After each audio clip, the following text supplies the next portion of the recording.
Ambassador Turin Velos stood frozen at the observation deck, her crystalline fingers pressed against the viewport as she watched the impossible unfold in the darkness of space. Her species, the Calthene, had survived for 17,000 years through diplomacy, caution, and an instinctive understanding of when to retreat.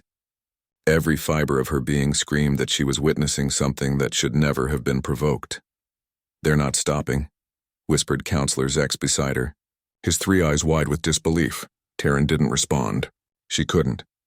Below them, the human fleet, the Earth Defense Armada, carved through the Krell Armada like a blade through water.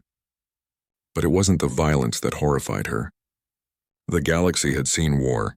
It was the method, the precision, the cold, calculated fury. 3 months ago, the Krell Dominion had issued their ultimatum: surrender Earth's outer colonies or face annihilation. The Krell were conquerors, their military might unmatched across 7 sectors. They had crushed the Vorian collective in 6 days. They had reduced the proud Manthar civilization to scattered refugees in a matter of weeks. The humans had responded with a single word: no. Turin had been there when the Krell ambassador had laughed. She remembered the dismissive wave of his clawed hand. "Your species has been spacefaring for barely 2 centuries. You have one homeworld. We have conquered hundreds. This will not be a war. It will be an extermination." Admiral Rowan Kane had been in that meeting too. Trin recalled the human commander's face, weathered, calm, with eyes the color of a storm over gray seas. He hadn't argued, hadn't threatened.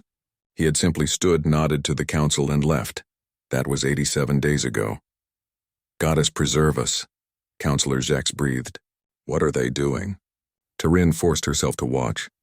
The tactical display showed the Krell formation, a standard encirclement pattern that had broken 1,000 enemy fleets.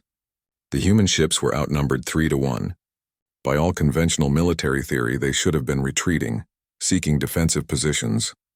Instead, they attacked, but not blindly. The human fleet had split into dozens of smaller groups, each moving independently yet somehow perfectly coordinated. They didn't aim for the Krell warships, they targeted supply lines, communication relays, ammunition depots. Within minutes, the massive Krell formation began to fracture, segments cut off from command, unable to coordinate. "They're dismantling them," Turin whispered, horrified fascination in her voice. "Not destroying, dismantling." A Krell dreadnought erupted in flames on the display. Then another. The humans weren't using overwhelming firepower. They were using knowledge. Every shot struck a weak point. Every maneuver exploited a gap in Krell doctrine. It was as if the humans had studied their enemy for years, learned every weakness, memorized every tactical pattern. They had. Turin realized with dawning horror that they had done exactly that. Humans had been in the galaxy for 200 years. Young by any measure. But they had watched, studied, recorded every conflict, every war, every battle doctrine of every species they encountered. And they had learned. The communications channel crackled to life. Admiral Kane's voice filled the council chambers, steady, emotionless, terrifying in its calm. "Krell Dominion flagship, this is Admiral Rowan Kane of the Earth Defense Armada. You have one opportunity to withdraw. Take it." The Krell commander's response was predictable. "You are in no position to offer terms, human. We will grind your species to—" The transmission cut off as 3 human destroyers materialized from faster-than-light jump, directly behind the Krell flagship.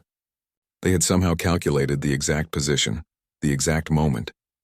Precision that should have been impossible. Turin's translator struggled to process the burst of panicked Krell communications that followed.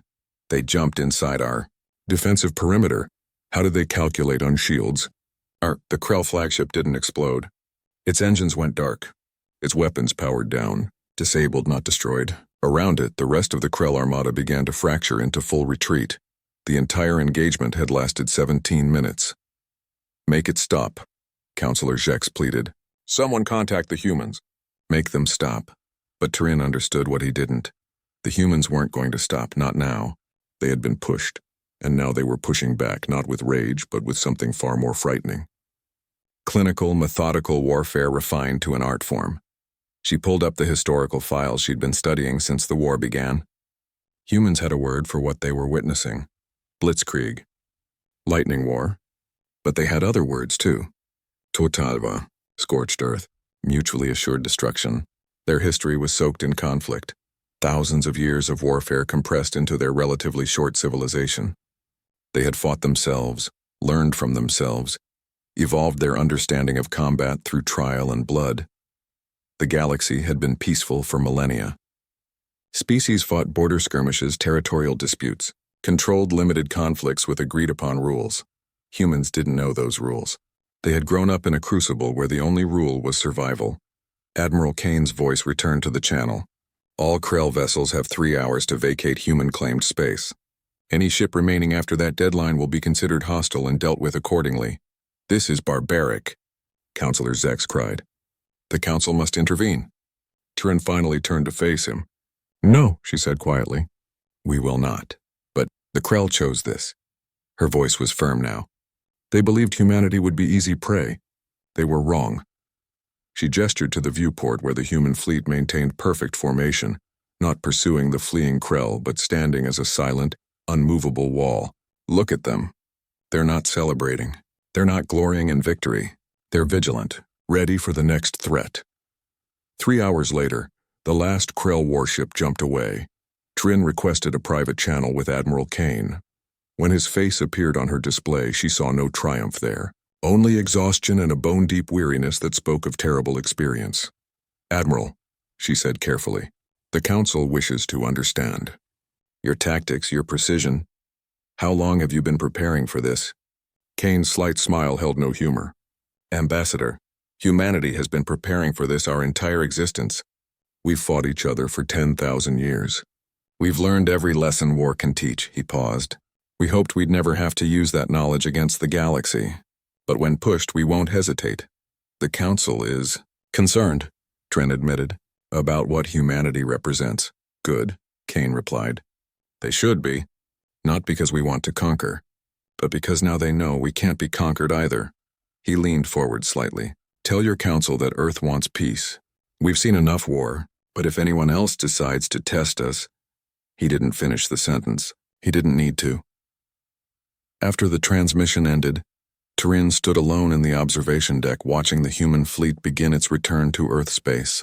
The other Council members were filing out, already drafting treaties, establishing protocols, ensuring humanity would be given wide berth. She had witnessed firsthand why no one should ever provoke humans. Not because they were the strongest or the most technologically advanced, but because when pushed to war they were the most terrifying. They had spent their entire history learning how to survive. And in the cold mathematics of galactic conflict that made them unstoppable.